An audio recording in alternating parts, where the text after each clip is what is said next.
1905 में बंगाल का विभाजन हुआ। ये देश को बांटने का अंग्रेजों का एक खतरनाक एक्सपेरिमेंट था, लेकिन वंदे मातरम उन मंसूबों के आगे चट्टान बनकर के खड़ा हो गया। बंगाल के विभाजन के विरोध में सड़कों पर एक ही आवाज थी, वंदे मातरम। साथियों, बरिसाल अधिवेशन में जब आंदोलनकारियों पर गोलियां चली, तब भी उनके होठों पर वही मंत्र था, वही शब्द थे, वंदे मातरम। भारत के बाहर रहकर आजादी के लिए काम कर रहे वीर सावरकर जैसे स्वतंत्र सेनानी, वो जब आपस में मिलते थे तो उनका अभिवादन वंदे मातरम से ही होता था। कितने ही क्रांतिकारियों ने फांसी के तख्त पर खड़े होकर भी वंदे मातरम बोला था। ऐसी कितनी ही घटनाएं, इतिहास की कितनी ही तारीखें, इतना बड़ा देश, अलग अलग प्रांत और इलाके, अलग अलग भाषा बोलने वाले लोग, उनका आंदोलन, लेकिन जो नारा, जो संकल्प, जो गीत हर जबान पर था, जो गीत हर स्वर में था, वो था वंदे मातरम। इसलिए भाइयों बहनों, 1927 में महात्मा गांधी ने कहा था, वंदे मातरम हमारे सामने संपूर्ण भारत का ऐसा चित्र उपस्थित कर देता है जो अखंड है। श्री अरविंदो ने वंदे मातरम को एक गीत से भी आगे उसे एक मंत्र कहा था। उन्होंने कहा, ये एक ऐसा मंत्र है जो आत्मबल जगाता है। भिकाजी कामा ने भारत का जो ध्वज तैयार करवाया था, उसमें बीच में भी लिखा था वंदे मातरम। साथियों, हमारा राष्ट्र ध्वज समय के साथ कई बदलावों से गुजरा, लेकिन तब से लेकर आज तक हमारे तिरंगे तक देश का झंडा जब भी फहरता है तो हमारे मुंह से अनायास निकलता है, भारत माता की जय, वंदे मातरम। इसलिए आज जब हम उस राष्ट्र गीत के 150 वर्ष मना रहे हैं, तो ये देश के महान नायकों के प्रति हमारी श्रद्धांजलि है, और ये उन लाखों बलिदानियों को भी श्रद्धापूर्वक नमन है जो वंदे मातरम का आह्वान करते हुए फांसी के तख्त पर झूलते हुए, जो वंदे मातरम बोलते हुए कोड़ों की मार सहते रहे, जो वंदे मातरम का मंत्र जपते हुए बर्फ की सिल्लियों पर अड़ीग रहे। साथियों, आज हम 140 करोड़ देशवासी ऐसे सभी नाम अनाम गुमनाम राष्ट्र के लिए जीने मरने वालों को श्रद्धांजलि देते हैं, जो वंदे मातरम कहते हुए देश के लिए बलिदान हो गए, जिनके नाम इतिहास के पन्नों में कभी दर्ज नहीं हो पाए। साथियों, हमारे वेदों ने हमें सिखाया है, माता भूमि ही पुत्रो अहम पृथ्व्याः, अर्थात ये धरती हमारी मां है, ये देश हमारी मां है, हम इसी की संतानें हैं। भारत के लोगों ने वैदिक काल से ही राष्ट्र की इसी स्वरूप में कल्पना की, इसी स्वरूप में आराधना की।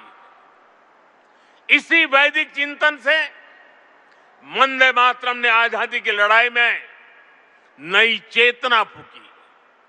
साथियों, राष्ट्र को एक जियो पॉलिटिकल एंटिटी मानने वालों के लिए राष्ट्र को मां मानने का विचार हैरानी भरा हो सकता है, लेकिन भारत अलग है। भारत में मां जननी भी है और मां पालनहारिणी भी है। अगर संतान पर संकट आ जाए तो मां संहारकारिणी भी है। इसलिए वंदे मातरम कहता है, अबला के नमाए तबले बहुबल धारिणी नमामि तारिणी रिपुदल वारिणी वंदे मातरम। वंदे मातरम अर्थात अपार शक्ति धारण करने वाली भारत मां, संकटों से पार भी कराने वाली और शत्रुओं का विनाश भी कराने वाली है। राष्ट्र को मां और मां को शक्ति स्वरूपा नारी मानने का ये विचार, इसका एक प्रभाव ये भी हुआ कि हमारे स्वतंत्रता संग्राम स्त्री पुरुष सबकी भागीदारी का संकल्प बन गया।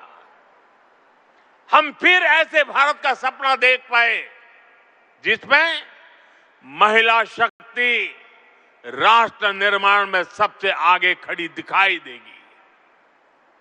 साथियों, वंदे मातरम आजादी के परवानों का तराना होने के साथ ही इस बात की भी प्रेरणा देता है कि हमें इसे आजादी की रक्षा कैसे करनी है। बंकिम बाबू के पूरे मूल गीत की पंक्तियां हैं, तम ही दुर्गा 10 प्रहरण धारिणी कमला कमल दल विहारिणी वाणी विद्यादायिनी नमामि त्वम नमामि कमलाम अमलाम अतुलाम सुजलाम सुबलाम मातरम वंदे मातरम। अर्थात भारत माता विद्यादायिनी सरस्वती भी है, समृद्धि दायिनी लक्ष्मी भी है और अस्त्र शस्त्रों को धारण करने वाली दुर्गा भी है। हमें ऐसे ही राष्ट्र का निर्माण करना है जो ज्ञान विज्ञान और टेक्नोलॉजी में शीर्ष पर हो, जो विद्या और विज्ञान की ताकत से समृद्धि के पर शीर्ष पर हो और जो राष्ट्रीय सुरक्षा के लिए आत्मनिर्भर भी हो। साथियों, बीते वर्षों में दुनिया भारत के इसी स्वरूप का उदय देख रही है। हमने विज्ञान और टेक्नोलॉजी की फील्ड में अभूतपूर्व प्रगति की है। हम दुनिया की 5वीं बड़ी अर्थव्यवस्था बनकर उभरे और जब दुश्मन ने आतंकवाद के जरिए भारत की सुरक्षा और सम्मान पर हमला करने का दुस्साहस किया तो पूरी दुनिया ने देखा नया भारत मानवता की सेवा के लिए अगर कमला और विमला का स्वरूप है तो आतंक के विनाश के लिए 10 प्रहरण धारिणी दुर्गा भी बनना जानता है। साथियों, वंदे मातरम से जुड़ा एक और विषय है जिसकी चर्चा करना उतना ही आवश्यक है। आजादी की लड़ाई में वंदे मातरम की भावना ने पूरे राष्ट्र को प्रकाशित किया था, लेकिन दुर्भाग्य से 1937 में वंदे मातरम के महत्वपूर्ण पदों को उसकी आत्मा के एक हिस्से को अलग कर दिया गया था। वंदे मातरम को तोड़ दिया गया था, उसके टुकड़े किए गए थे। वंदे मातरम के इस विभाजन ने देश के विभाजन के बीज भी बो दिए थे। राष्ट्र निर्माण का ये महामंत्र, इसके साथ ये अन्याय क्यों हुआ, ये आज की पीढ़ी को भी जानना जरूरी है, क्योंकि वही विभाजनकारी सोच देश के लिए आज भी चुनौती बनी हुई है। साथियों, हमें इस सदी को भारत की सदी बनाना है।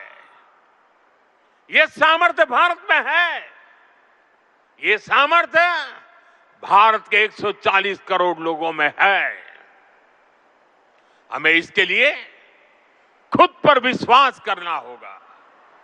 इस संकल्प यात्रा में हमें पथ भ्रमित करने वाले भी मिलेंगे।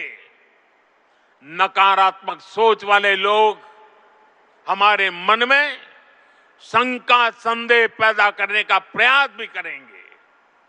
तब हमें आनंद मठ का वो प्रसंग याद करना है।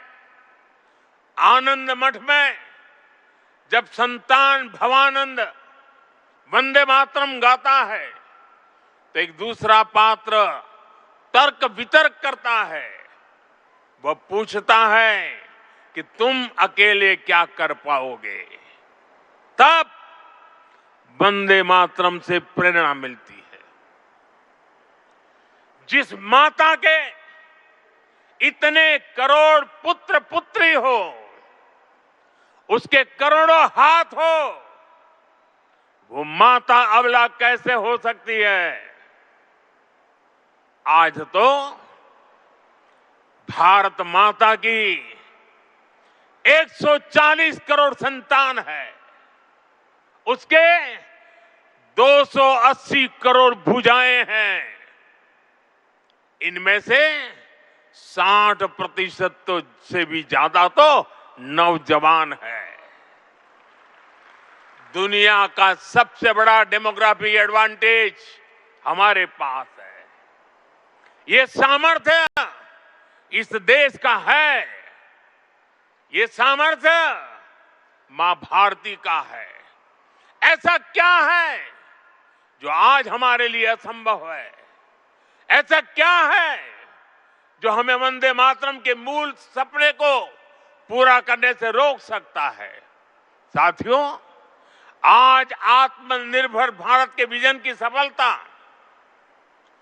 मेक इन इंडिया का संकल्प और 2047 में विकसित भारत के लक्ष्य की ओर बढ़ते हमारे कदम, देश जब ऐसे अभूतपूर्व समय में नई उपलब्धियां हासिल करता है तो हर देशवासी के मुंह से निकलता है वंदे मातरम।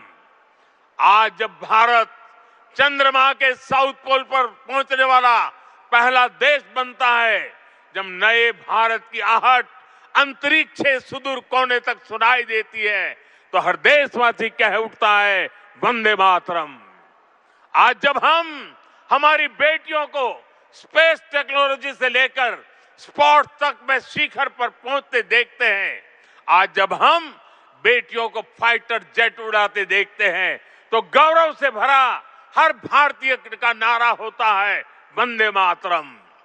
साथियों, आज ही हमारे फौज के जवानों के लिए वन रैंक वन पेंशन लागू होने के 11 वर्ष हुए हैं। जब हमारी सेनाएं दुश्मन के नापाक इरादों को कुचल देती हैं, जब आतंकवाद, नक्सलवाद, माओवादी आतंक की कमर तोड़ी जाती है, तो हमारे सुरक्षा बल एक ही मंत्र से प्रेरित होते हैं और वो मंत्र है वंदे मातरम।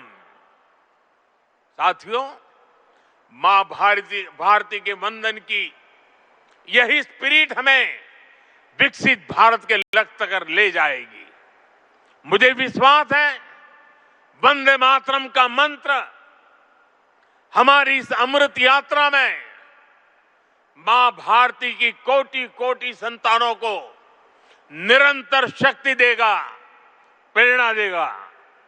मैं एक बार फिर सभी देशवासियों को वंदे मातरम के 150 वर्ष पूरे होने पर हृदय से बहुत बहुत बधाई देता हूं और देश भर से मेरे साथ जुड़े हुए आप सबसे बहुत बहुत धन्यवाद करते हुए मेरे साथ खड़े होकर के पूरी ताकत से हाथ ऊपर करके बोलिए, वंदे वंदे वंदे वंदे वंदे वंदे वंदे वंदे वंदे वंदे।